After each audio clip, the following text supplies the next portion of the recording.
Over to Arizona, but is it coming back, Robert? I want my monsoon back because I'd like a little more rain, and those rain chances really increase both Thursday and Friday before we move back to the triple digits. I'm going to have your detailed forecast. We're live on KTSM Plus, and your news starts right now.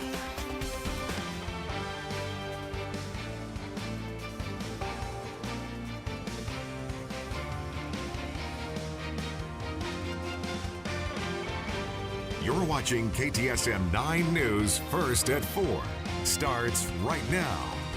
Well, welcome to KTSM Plus, your new digital newscast. I'm Monica Cortez. We're going to start with former El Paso City Representative Joe Molinar, who is now officially charged with leaving the scene of a crash. This is a story we first told you about on KTSM.com. So El Paso police say the crash happened in a quick walk parking lot on Loma Land in East El Paso last month. KTSM has obtained this surveillance video courtesy FitFam. Investigators say a driver in a pickup truck identified as Joe Molinar.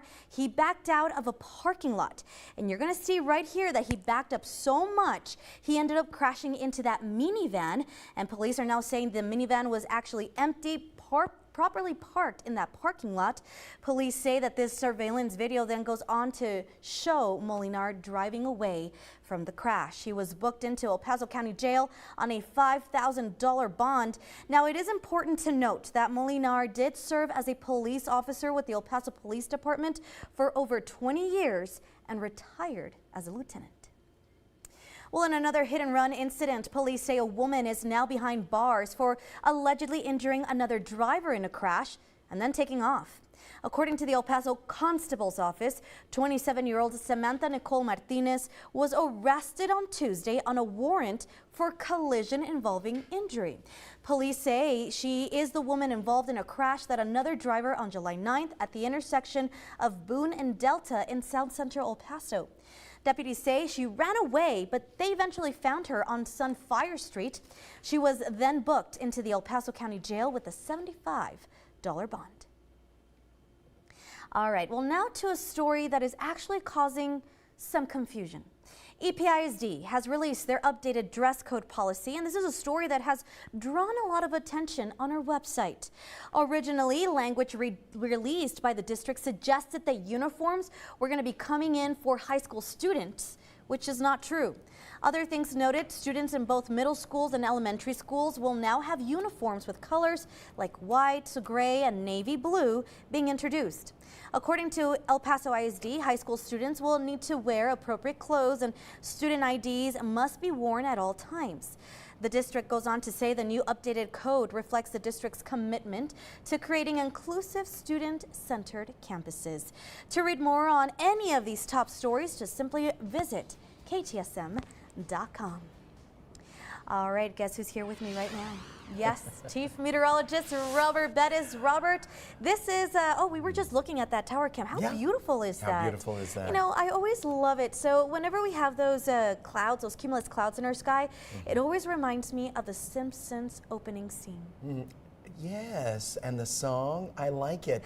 I'd like it a lot more if they were darker, bigger, and producing some rainfall. How about that? Me too. It's been so humid, right? It or is has. it just me? Well, no, in our monsoon, as you had mentioned, shifted over to Tucson, and we want it back. It tends to do that a lot, Robert, and it makes me around. so upset. Darn it, just do the same thing. Just stay right there, right Won't over you El Paso. Please? All right, let's take a look at the current conditions right now at the International Airport. It is 96 degrees. We've got winds coming in from the south at about 7 miles per hour. We've got 20% relative humidity right now on the satellite radar composite.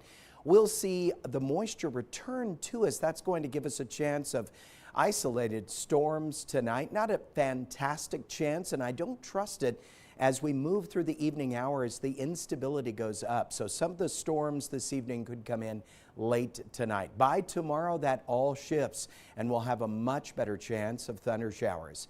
Up in Ruidoso, they are under a flash flood warning until 4:45 tonight.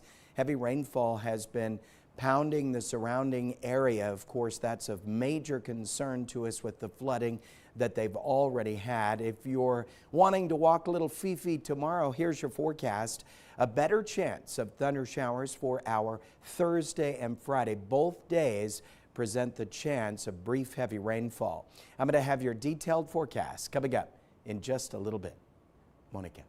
Robert, thank you so much. Let's go ahead and take a look outside using our tech stock cameras. I-10 Wrestler.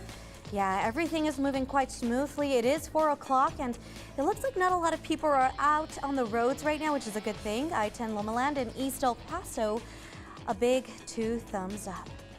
Well, you probably already noticed, but there are several road closures happening this week that could affect your commute. So according to TxDOT, it's part of the I-10 Widening West project from now through Saturday from 9 a.m. to 4 p.m.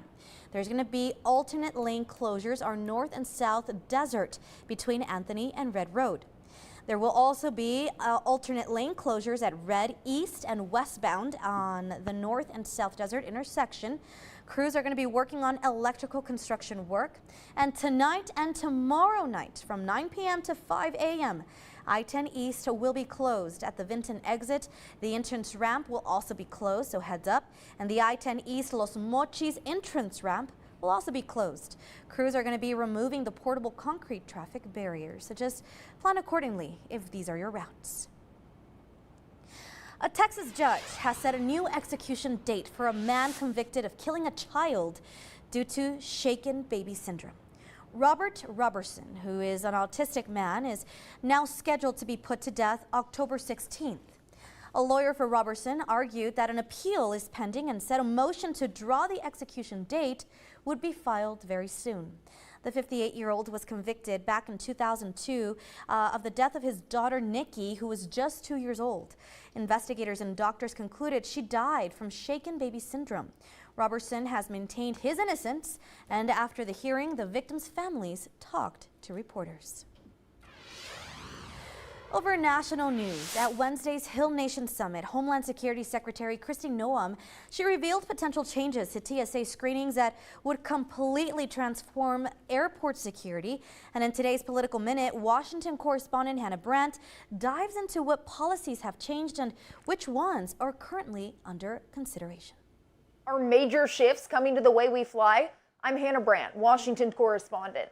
The Transportation Security Administration, known as TSA, officially recently ended the long-standing requirement that passengers remove their shoes during airport screenings. And today, at the inaugural Hill Nation Summit in Washington, D.C., Homeland Security Secretary Kristi Noem told our News Nation's Blake Berman that could be just the start of bigger changes to come. What does the future at the airports look like? Well, hopefully the future of an airport, where I'm looking to go, is that you walk in the door with your carry-on suitcase, you walk through a scanner and go right to your flight. Just like that? Takes you 1 minute to get there. How far away are we till that? I'm working with several different companies with technologies to give us competitive bids on what they actually could do. And you will see us pilot this at a couple of airports before it gets implemented nationwide. The secretary also says officials are reviewing the carry-on liquid size policy and could be making an announcement on those restrictions as well. I'm Hannah Brandt, and this is the News Nation Political Minute.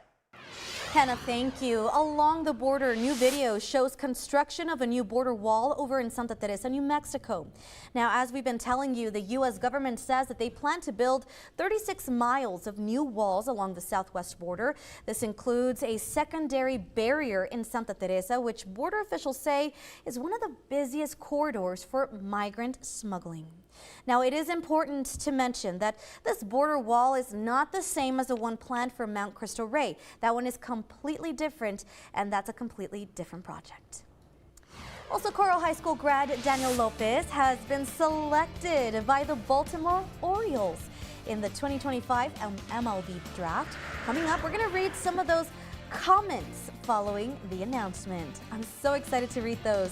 Thank you so much for tuning in to KTSM 9 News First at 4, putting local first.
Welcome back, everyone, to In the Comments. So on Monday, Daniel Lopez, he was selected by the Baltimore Orioles in the 12th round of the 2027 MLB draft.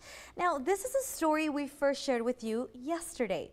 Lopez was the 364th overall pick of the draft. He is a 6'1" right-handed pitcher from El Paso, graduated class of 2024 of Socorro High School, and he played one season of college ball and spent his freshman year at Odessa College. Lopez has now become the first El Paso native selected in the MLB draft since Ivan Melendez was selected to the Arizona Diamondbacks back in 2022. So before I even get to it, congratulations, Daniel. Now, we did, of course, share this story on all of our social media platforms, and many of you guys had lots of things to share with us. So let's go ahead and get straight into it. Paulina Laguna, she wrote, "What an honor of Latino young man and representing the best town ever." Jaime Lee Gomez writes, "Wishing Daniel Lopez all the best in his baseball career." And finally, A Flow Low writes, "This Yankee fan hopes you do great. Positive vibes your way. Congratulations." Again, Daniel, big congratulations to you. What a huge accomplishment. And our comments were flooded with a lot of congratulations for Daniel. He really is putting El Paso on the map. How incredible.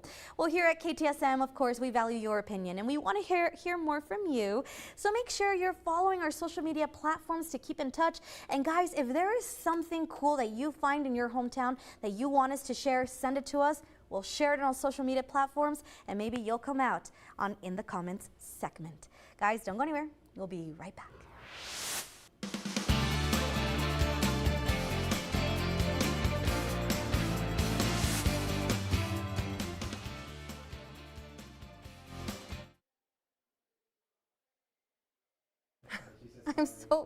Paulina, I'm so sorry.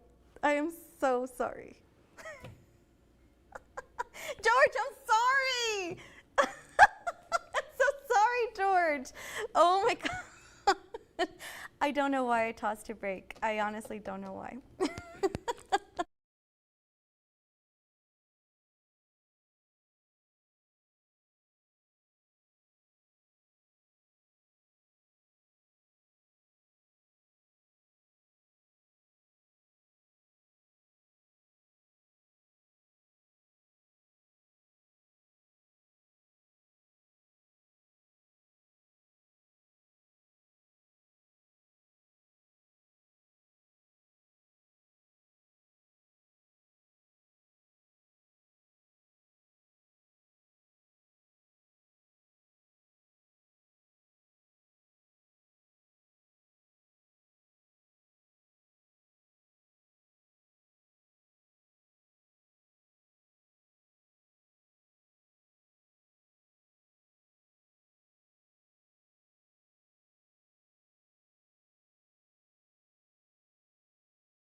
Your local weather authority, Robert Bettis, the Borderland's only certified broadcast meteorologist. Welcome back, everyone. Man, how do you like our new set? I feel like we can say we got a new set. Spacious.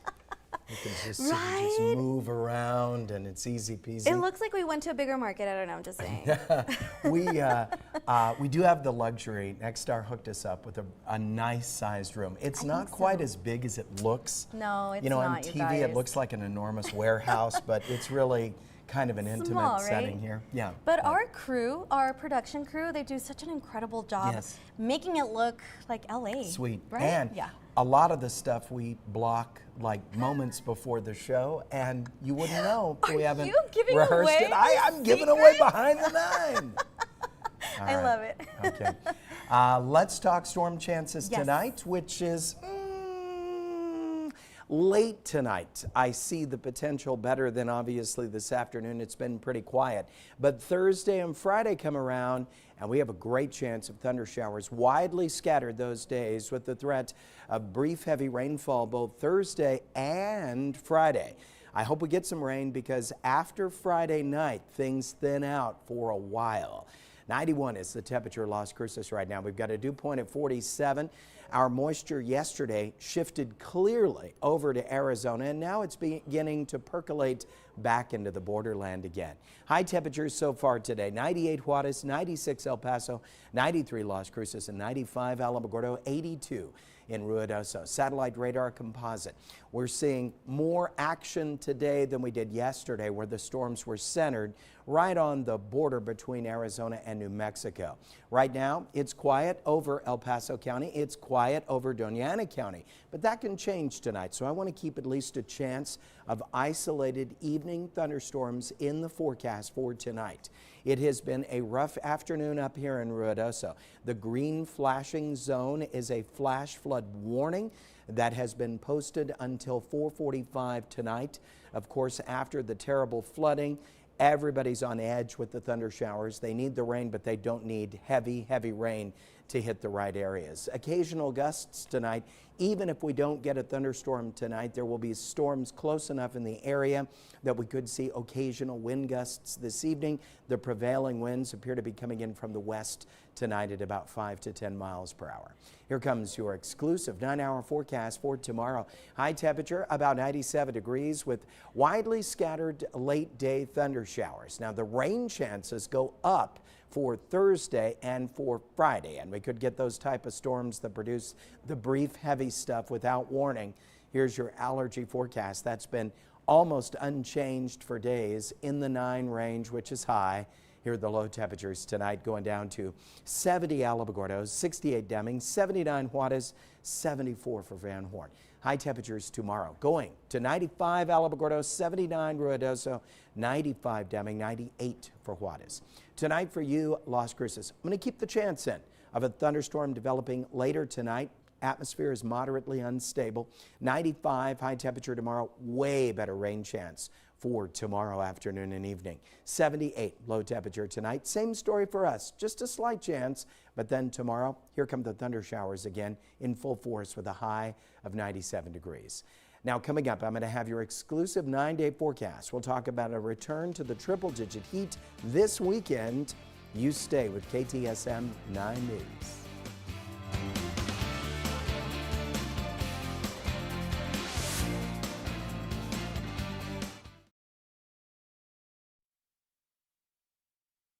Yes. So our producer's talking to us. Yeah, I like that. Right here, how you did it? Yes. Always toss to break.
Welcome back, everyone. Well, El Paso County, they're hosting a community fair next weekend. And guess what? You're invited.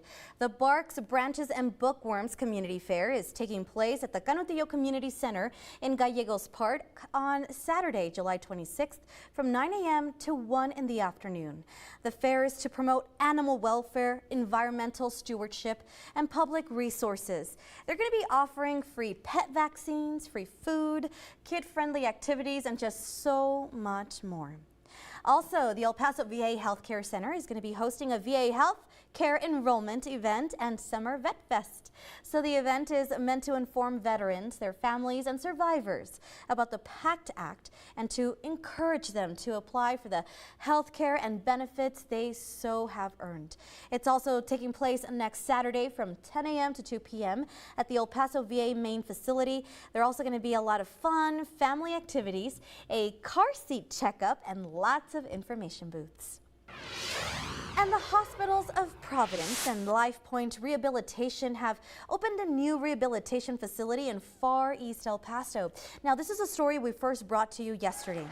A ribbon cutting ceremony was held this morning. The East Rehabilitation Hospital offers 36 modernized private rooms and a multidisciplinary clinical team with customized nursing, physical, occupational, and speech pathology programs tailored to the individual needs of rehabilitation patients. The Rehabilitation Center is located along Joe Battle near the Hospitals of Providence East Campus.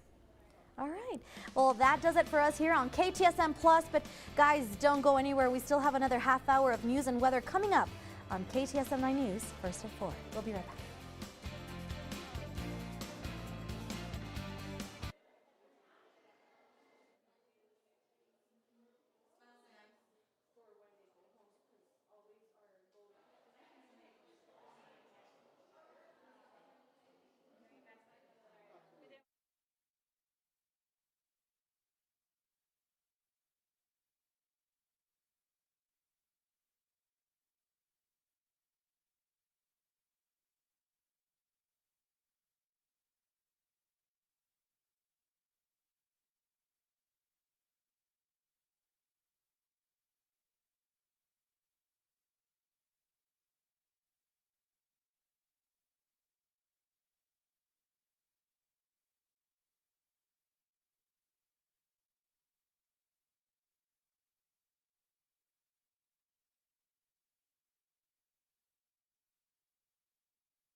Welcome back, everyone, to KTSM 9 News First at 4. I'm Monica Cortez. Former El Paso City County City Representative Joe Molinar, he's been officially charged for allegedly hitting another vehicle and just driving away. This is a story we first brought to you on KTSM.com. So El Paso police say the crash happened in the parking lot on Lomaland in June. Investigators say a driver in a pickup truck, now identified as Joe Molinar, backed up and collided with another vehicle that was empty and properly parked in the parking lot. I don't know if we have that video. Maybe we can bring it up, but if we don't, that's okay. Now, police said the surveillance video obtained from the business showed Molinar driving away from that crash. He was also booked into the El Paso County Jail on a $5,000 bond. Now, it is important to mention that Molinar was a police officer with the El Paso Police Department for over 20 years and retired as a lieutenant. In another hit-and-run incident, a woman is now behind bars for allegedly injuring another driver in a crash and then taking off running. According to El Paso Constable's office, 27-year-old Samantha Nicole Martinez was arrested on Tuesday on a warrant for a collision involving injury, and officials say she is the woman involved in a crash with another driver on July 9th at the intersection of Boone and Delta in South Central El Paso. Deputies say she ran away, but they found her on Sunfire Street. She was then booked into the El Paso County Jail with a bond of $7,500. And El Paso ISD has updated its student dress code for the upcoming year. This is a story that has drawn a lot of attention on our website. So this now includes the enforced dress code for high school students that's already being implemented and the introduction of uniform colors like white, gray, and navy blue for elementary and middle schools. According to El Paso ISD, high school students will not be getting uniforms, but they are going to need to wear appropriate clothes, and student IDs must always be worn at all times. The district says the new updated code, of course, reflects the district's commitment to creating inclusive, student-centered campuses.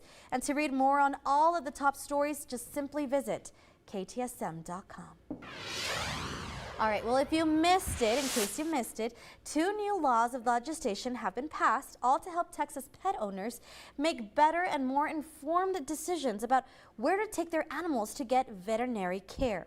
Senate Bill 2155 will now require all animal care facilities practicing veterinary medicine to register with the Texas Board of Veterinary Medical Examiners.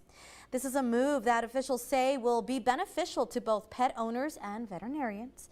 The Texas Board of Veterinary Medical Examiners say that in recent years there has been an increase in pet owner complaints against veterinary practices in the state. But these laws will help ease the minds of pet owners and vets.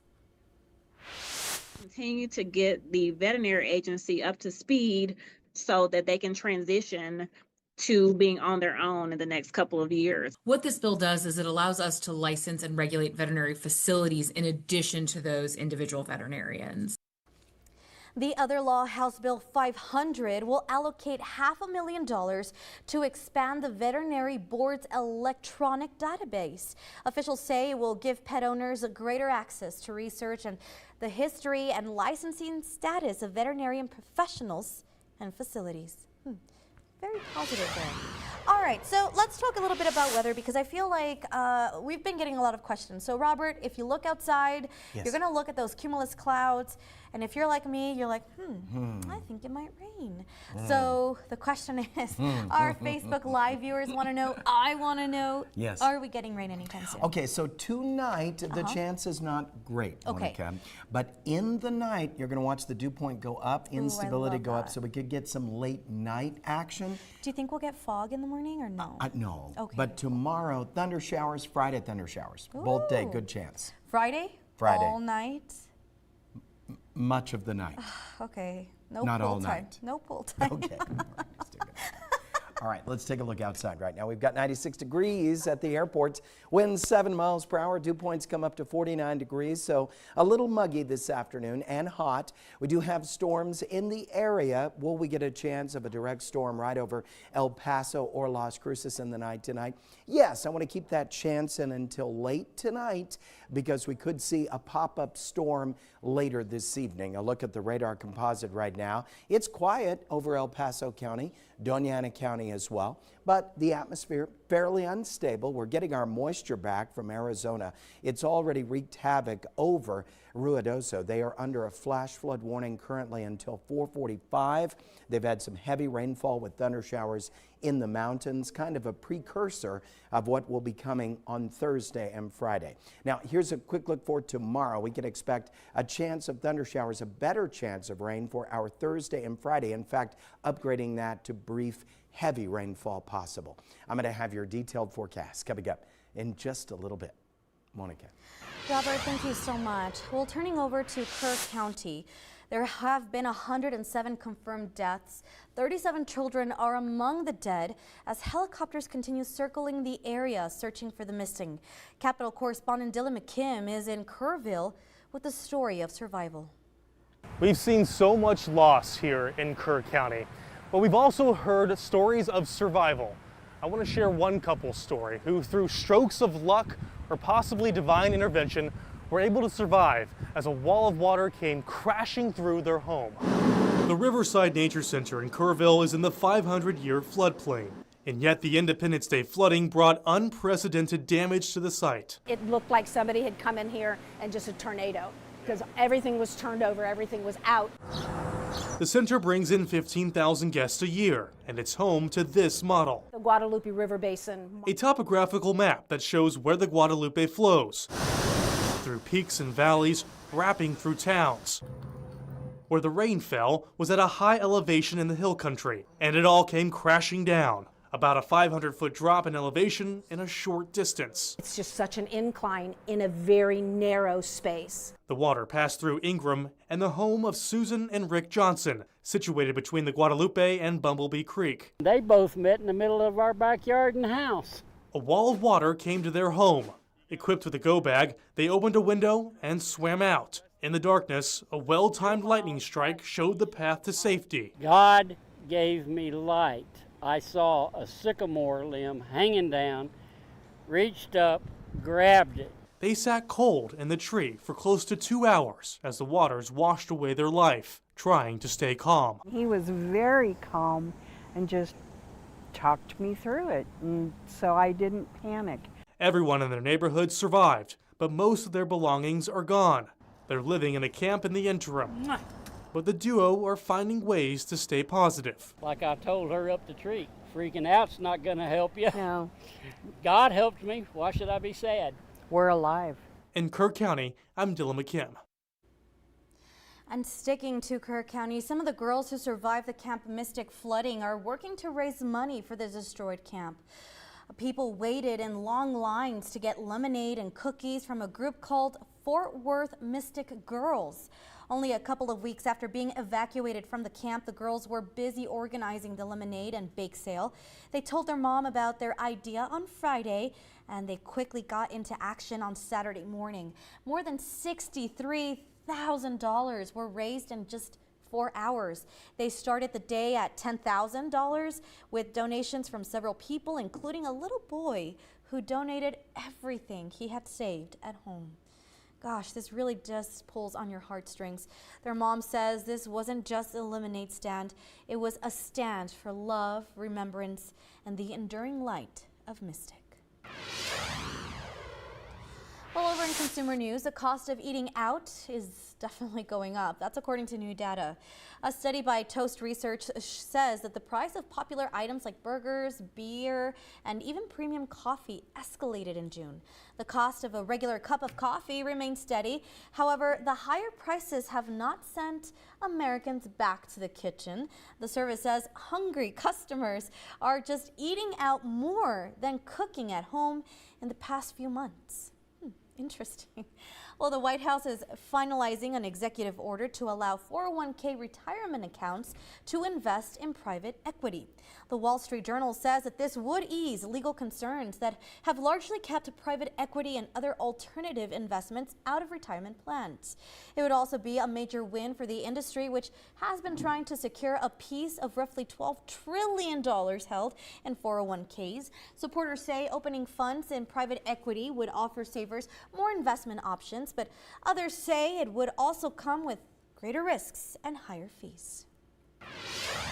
All right, we want to change gears here for a little bit because more than 20 young children were found in a home in Southern California. This came to light after the children all came from surrogate mothers. Darsha Phillips has the story. 15 children taken from this home in Arcadia, including a baby born in Texas to this surrogate mother.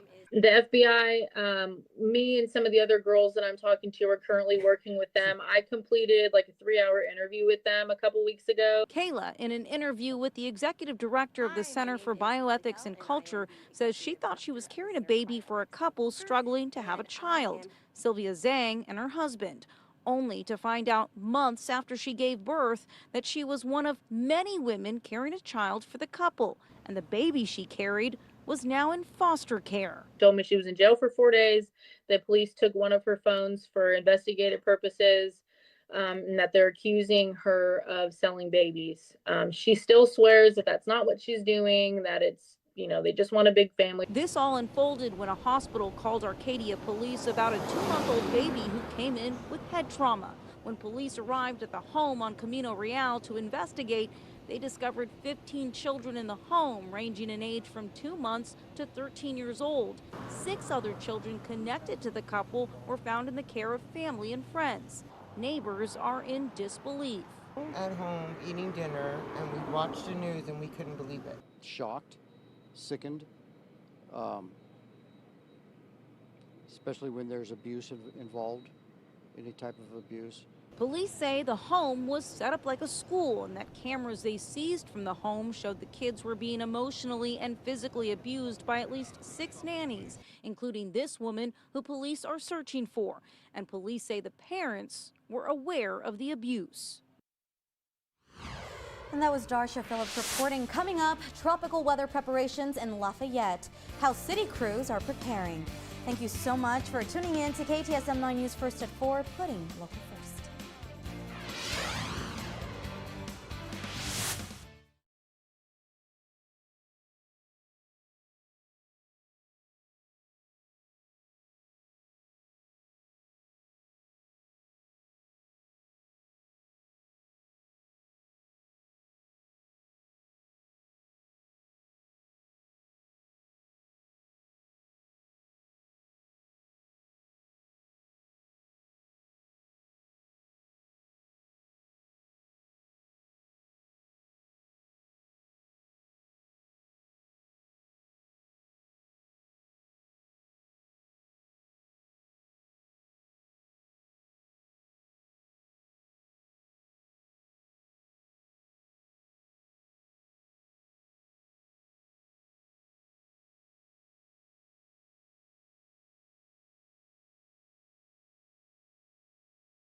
your local weather authority, Robert Bettis, the Borderland's only certified broadcast meteorologist.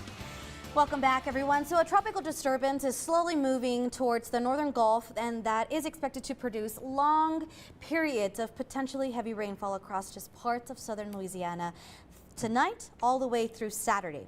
So city crews in Lafayette, they were also pretty busy clearing debris and trimming those trees, along with flushing out storm drains. Flash flooding is expected, of course, during this event. A flash flood watch is currently in effect from Thursday morning, today's Wednesday, Thursday morning all the way through Saturday evening. All right. Pretty quiet hurricane season so far. Oh, knock on wood, I hope so. Knock on for Micah Plastic. I hope it stays that way, because so I haven't too. heard. Although I will say this, when I went to Puerto Vallarta in June, we got hit with the remnants of a storm, of a tropical storm. Yeah, well, and also I've seen that if it takes a while for the hurricane season to get going, sometimes that can lead to very powerful storms in September, even October. So we'll hope for them. All right, let's talk about our local weather and our storm chances. Right now, 96 degrees at the International Airport. We've got winds 7 miles per hour, dew point at 49. Some things that will change overnight tonight. We're going to feel the humidity climb this evening as our moisture comes back and realigns with the Rio Grande. It had moved well to the west yesterday, so Tucson, southern Arizona got the heaviest rainfall. Well, tonight we'll see some isolated pop-up storms in the area, and those could come in late evening tonight. But if you're thirsty for some more rainfall, the rain chances are really increased on Thursday and Friday with the potential for brief heavy rainfall. Here are the high temperatures so far today. 97 Van Horn, 98 for Juarez. We've been at 96, 93 for you, Las Cruces. Here's your exclusive 9-hour forecast for tomorrow. Upping that rain chance tomorrow. Here's your high temperature, 97 degrees, partly cloudy skies. We'll see the afternoon build up those clouds, and then scattered evening and nighttime thunder showers with locally heavy rainfall out of some individual storms. 91 is the temperature in Las Cruces right now. Winds have shifted south. Dew point starting to go up. Yesterday it was in the 30s. Now we're starting to recharge a little bit of this moisture.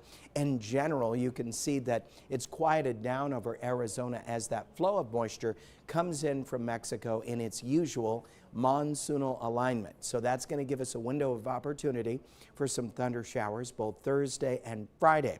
It's already done its business up in Ruidoso today. They remain under a flash flood warning until 4:45. Now, the area thunder showers are beginning to subside, but it was coming down really hard there for a while earlier today. Here are the winds, light out of the south-southwest this evening, 5 to 10 miles per hour. Occasional gusts will certainly be possible with area storms. Here's your allergy forecast. 9s across the board over the next 3 days. Lows tonight, 70 Alamogordo, 68 Deming, 79 for Juarez. Highs, 95 Alamogordo, 95 Deming, and 98 for Juarez. Tonight for you, Las Cruces, I'm going to keep a chance of an isolated area storm in until late this evening tomorrow. Better chance of actual rain out of the thunder showers, 95 your high. Tonight for us, 78. I'll feel more comfortable once we reach about 9, 10 o'clock tonight.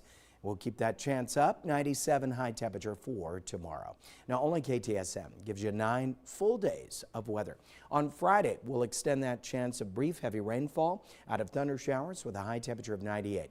And then a ridge of high pressure forms over the southwest, centered on Texas. So Texas is going to get very hot. 100 Saturday, 101 on Sunday, 100 Monday.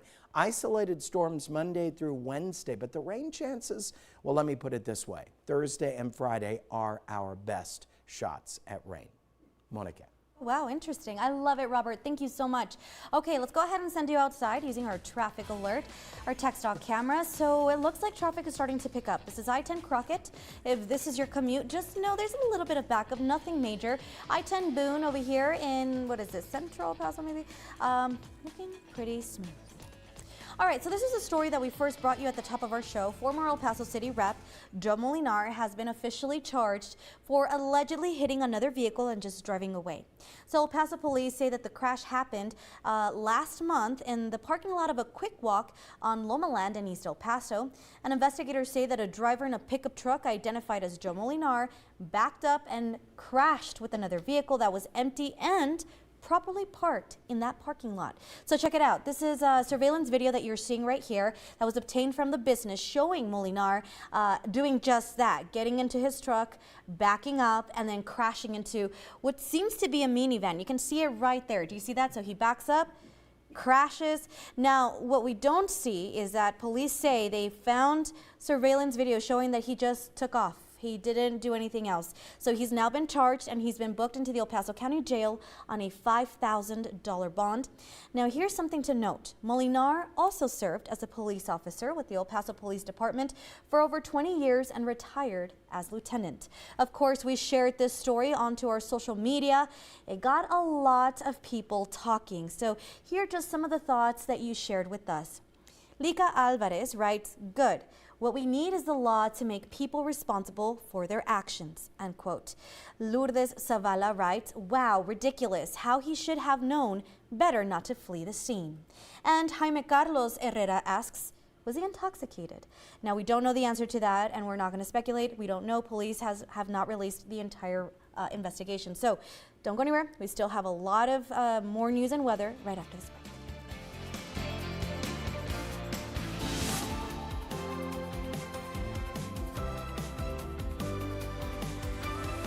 Well, we're back now with Dr. Jorge Saenz, the pediatric critical care doctor over at Las Palmas Medical Center Pediatric Unit. Dr. Saenz, we're talking about common summer injuries and pool safety, of course. Take it away. Yeah, well, during the summer, kids are up and about, doing a lot of activities. So, we all know if they're going to be riding their bike, they have to be wearing their helmet. If they're going to be riding their skateboard, they're going to be playing outside. They have to be aware, from traffic and things like that. When it comes to pools, how should parents mediate those injuries? What can we do to prevent that? Well, prevent them, everything is on prevention. You have to keep your children outside at all times. Having a pool fence is mandatory now. It's a code, for building here in El Paso. You have to keep away from all the dangers, making sure they know how to swim, having all the swimming gear together, protecting them from the sun, and also making sure that no electricity is around them. Dr. Saenz, thank you very much. Great tips as always. And of course, you can visit LasPalmasDelSolHealthcare.com to find a provider near you. Wellness Wednesday, sponsored by Las Palmas del Sol Healthcare.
Here's a last look at the weather. High temperature tomorrow, 97 degrees with a much better chance of thunder showers producing actual rainfall. We'll keep a slight chance of area storms in tonight, mainly occasional gusts. And then 98 Friday, brief heavy rain as well possible that day. Will dry out Saturday, 100, 101 Sunday, and then isolated storms Monday through Wednesday. But the good rain chance Thursday and Friday. Monica. Robert, thank you so much. Well, a quick preview as to what is coming up at 5. Day 2 in court for a Fort Bliss soldier who is accused of killing his estranged wife back in 2020. That's nearly 5 years later. His defense team is arguing that his actions were in self-defense and a result of an argument. A number of witnesses were called to the stand to testify. An arrest affidavit obtained by KTSM reveals what was in his search history. Jesus Baltazar has those details coming up. With back to school just weeks away, a parent-led education advocacy group in South Central El Paso is raising questions about how packed schools could be. These concerns come as families begin moving into a recently reopened public housing complex. We'll of course tell you which school the community is asking to be reopened to alleviate overcrowding. Diana Castillo has that report, and it's all coming up in just a couple of minutes. That does it for me. I'm Monica Cortez. See you tomorrow. Hair and wardrobe provided by